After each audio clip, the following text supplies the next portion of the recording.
झालेलं आहे आणि मगाशी मी तुम्हाला सांगितलं होतं की एक ब्लाऊज आलेला आहे आपल्याकडे आणि हा ब्लाऊज जो आहे तो इतका फुल वर्कवाला आहे की आजपर्यंत हा ब्लाऊज म्हणजे माझ्या एवढं माझं कारकीर्द आहे किंवा मी जे मशीन काम करते एवढ्या वर्षापासून कमीत कमी 20 वर्ष झाले असतील की मी ह्या कामामध्ये आहे, तरीसुद्धा असा ब्लाऊज एवढा हेवी आलेला नव्हता. आरीवर्कचे ब्लाऊज येतात किंवा मग जे स्टोनवर्कचे ब्लाऊज असतात ते सुद्धा येतात, पण इतका हेवी रेंजमध्ये ब्लाऊज जो आहे तो काय आपल्याकडे याच्या अगोदर एवढा हेवी आलेला नव्हता.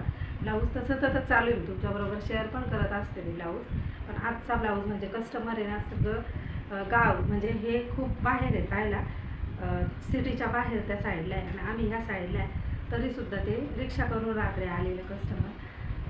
तर कामाची क्वालिटी बघूनच ते कस्टमर आले असणार. ब्लाऊजही थोडासा क्रिटिकल आहे आपल्याला, कटिंगला आणि स्टिचिंगलाही तो त्रासदायक आहे. तर वेळ न घालवता तुमच्याबरोबर ब्लाऊज जो आहे तो मी शेअर करत आहे बघा. तर तुम्ही बघू शकता हा ब्लाऊज. तर हे आहेत स्लीव्ज. तर दोन्ही हाताचं काम बघू शकता. हे बघा मी तुम्हाला अगदी जवळून दाखवते. हे बघा हाताचं काम. तर एंगेजमेंटची साडी आहे ही. तर संपूर्ण काम जे आहे ते ह्या पद्धतीचं आहे. फुल हँडला वर्क आहे, कुठेही थोडीसुद्धा जागा ठेवलेली नाही आहे.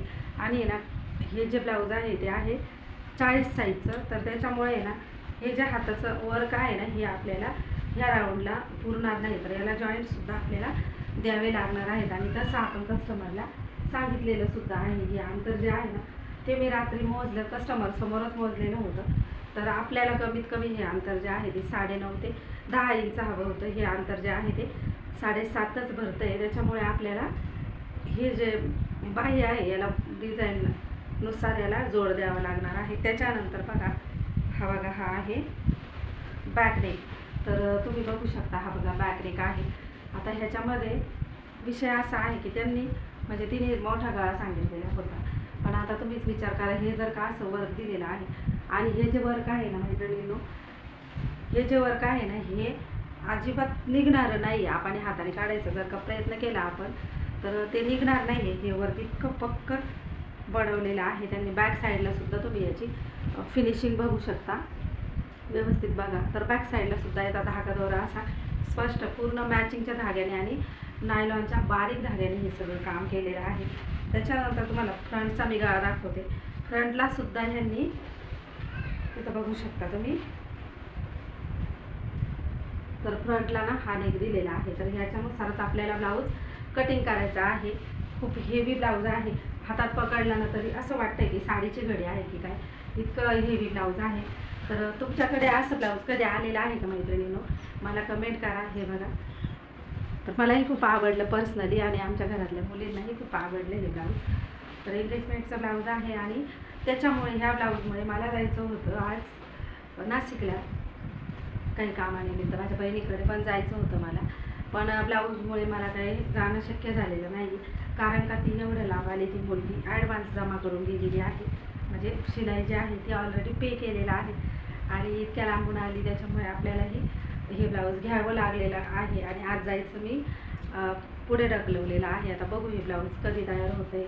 आत्ताशी मी ते हातात घेतलं, किती वेळची मी हातात घेते आणि परत एकदा ठेवून देते. कारण का आमच्या ज्या जुळ्या मुली आहेत त्या सारख्या इकडे येतात आणि सारखंच ये जा चालू होतं. आणि घरात पण म्हणजे आमची जॉईंट फॅमिली त्याच्यामुळे खूप गोंधळ होता. तर हे 2 अस्तर जे आहेत ते मी काढलेले आहेत या ब्लाऊजला, कारण का ना एकदम परफेक्ट मॅचिंग नव्हतं. काय उद्योग याला मॅचिंग नव्हतं ना, त्याच्यामुळे हे 2 अस्तर आहे ना हे मला घ्यावं लागलेले आहेत. तर चला आता वेळ न घालवता याची कटिंग करते. हे ब्लाऊज कसं तयार झालं तेही मी तुमच्याबरोबर शेअर करणार आहे. तर इथे बघा ब्लाऊज कटिंगला मी घेतलेला आहे आणि याची कटिंग जी आहे ती अगदी फास्टमध्ये मी केलेली आहे. कमीत कमी मला कटिंगला आणि स्टिचिंगला याला बराच वेळ लागलेला आहे, कारण खूप विचार करून ही कटिंग करावी लागलेली आहे. तर ह्या कटिंगचा डिटेल व्हिडिओ आपल्या स्टिचिंगच्या चॅनलवरती येणार आहे, तर तो कोणीही मिस करायचा नाही आहे. त्याच्यासाठी तुम्हाला चॅनलला सबस्क्राईब करावे लागेल. तर त्याची लिंक चॅनलची मी तुम्हाला डिस्क्रिप्शन बॉक्समध्ये देईल की हे ब्लाऊज कशा पद्धतीने कट करायचं असतं. जर का तुमच्याकडे हेवी वर्कवालं ब्लाऊज आलं, बॅक साईडला पण वर्क आणि फ्रंट साईडला पण वर्क असेल अशा वेळेस तुम्ही कशी कटिंग करणार आहात, अगोदर कुठला पार्ट कट करायचा आहे, अस्तर कसं कट करायचं आहे, गळा कट करायचा की नाही, हे सगळं सविस्तर माहिती तुम्हाला त्या व्हिडिओमध्ये मिळून जाणार आहे. तर ही कटिंग आहे ना डायरेक्ट कपड्यावरती आपण केलेली होती 3 पीस प्रिन्सेस कटची आणि साईज आहे 40 साईज. तर 40 साईजचा हा ब्लाऊज आहे. तर अगदी फास्टमध्ये कटिंग आणि स्टिचिंग जे आहे ते मी तुम्हाला इथे दाखवलेली आहे. पण याची अगदी सविस्तर माहिती तुम्हाला मी चॅनलवरती देणारच आहे, तेव्हा ती कटिंग तुम्ही बघायची आहे चॅनलवरती जाऊन. तर ही कटिंग जी आहे मी कमीत कमी वेळेमध्ये करण्याचा प्रयत्न केलेला आहे. ब्लाऊज संपूर्ण तयार झाल्यानंतर तुम्हाला त्याचा लुकसुद्धा बघायला भेटणार आहे ह्याच व्हिडिओमध्ये. तर मैत्रिणींनो, सांगण्याचा उद्देश असा की कस्टमर इतक्या लांबून आपला पत्ता शोधित येतं. मी तर इकडे दुसरीकडे राहायला आलेली आहे, तरी पण त्यांनी नंबर शोधून निफाडवरून मला कॉल आलेला होता की तुम्ही म्हणजे घरी आहे की नाही आणि ब्लाऊज शिवायला येणार आहे. तर त्याच्यामुळे मग रात्रीचे ते लोक आलेले, म्हणजे नवरी मुलगी तिची आत्या वगैरे. तर ब्लाऊज जो आहे ते घरच्या म्हणत होत्या की तुम्ही घ्यायला नव्हता पाहिजे, तुम्हाला जर का उद्या गावाला जायचं आहे तर. तरी पण मी तो ब्लाऊज घेतला, कारण का ती एवढ्या लांबून आलेली होती. दुसरं कोणी असतं तर मग मी शक्यतो मी आहे ना, कस्टमर जर खूप लांबून आलं किंवा कायमचं जर असलं ना, तर मग मी तो ब्लाऊज जो आहे तो मला रात्रीचा 1 जरी वाजलं तरी पण मी तो शिवूनच देत असते मैत्रिणींनो. असं काही नाही की आपल्याला येतं म्हणून मग आपण जास्त त्या ॲटिट्यूड दाखवायचा आणि काम करायचं नाही कस्टमरचं. तर इथे बघा बाहीसुद्धा आपण इकडे कट करून घेतलेली आहे. तर मला ह्याला आहे ना 2 अस्तर लागलेले आहेत. 40 साईजमध्ये जर का ब्लाऊज असेल ना तर तुम्हाला 2 अस्तर लागतात जर का तुमच्याकडे कट पीस असतील तर. आणि तुम्हाला जर का 1 मीटरचा कपडा जर का आणला तुम्ही तर अगोदर पेपर कटिंग करून घ्या आणि नंतर तुम्ही कपड्यावरती ठेवून कट करायचा आहे. असले हेवी वर्कचे ब्लाऊज जे आहेत ना अतिशय क्रिटिकल असतात. कटिंग करताना अगदी विचार करून कटिंग करायचे आहे. आणि ह्या ब्लाऊजचं एकसुद्धा थोडासासुद्धा तुकडा जो आहे तो उरलेला नव्हता मैत्रिणींनो. कपडा अगदी छोट्या छोट्या तुकड्याचासुद्धा मला इकडे वापर करावा लागलेला आहे. कटिंग करत असताना येणाऱ्या अडचणी पण तुम्ही बघितल्याच असतील आत्ता. तर मुली येतात मध्ये मध्ये, दादा येतो, त्याच्यामुळे ना काम जास्त होत नाही.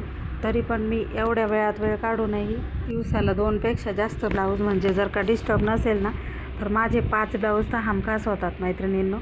तर बघा इथे बोल बोल करता आपला सगळा ब्लाऊज तयार झाला, स्टिचिंगसुद्धा करून झालेली आहे. तर हा आहे ब्लाऊजचा फायनल लुक. तुम्हाला कसा वाटला हा ब्लाऊज नक्की कमेंट करून सांगा. तर इतका हेवी ब्लाऊज जो आहे ना तुम्ही आयडिया घेऊ शकता की एंगेजमेंटला किंवा लग्नाला असले ब्लाऊज खूप सुंदर दिसतात. साऊथ इंडियन साडी आहे आय थिंक ही, आणि फ्रेश पिंक कलरची साडी आहे. आणि ब्लाऊज असा अगदी फिरता कलर आहे याचा, कॉपर आणि पिंक कलर. परत एकदा ब्लाऊजचा लुक मी तुम्हाला दाखवत आहे. इथे बघा आपण हा हँगरला अडकवून ब्लाऊज मशीनवरती ठेवून काय तुम्हाला एवढा दिसला नसता म्हणून मी तुम्हाला हा असा दाखवत आहे. तर वर्कवाला ब्लाऊज जर का तुम्हाला शिवायचा असेल ना तर ह्या पद्धतीने नक्की कटिंग आणि स्टिचिंग करून बघा. याचा डिटेल व्हिडिओ जो आहे तो आपल्या स्टिचिंगच्या चॅनलवरती अपलोड होणार आहे, तेव्हा आपल्या स्टिचिंगच्या चॅनललासुद्धा सबस्क्राईब करा. आणि हा ब्लाऊज कसा वाटला नक्की कमेंट करून सांगायचा आहे. चला भेटणार आहोत पुढच्या व्हिडिओमध्ये. आजचा व्हिडिओ आवडला असेल तर नक्की व्हिडिओला लाईक करा. बाय.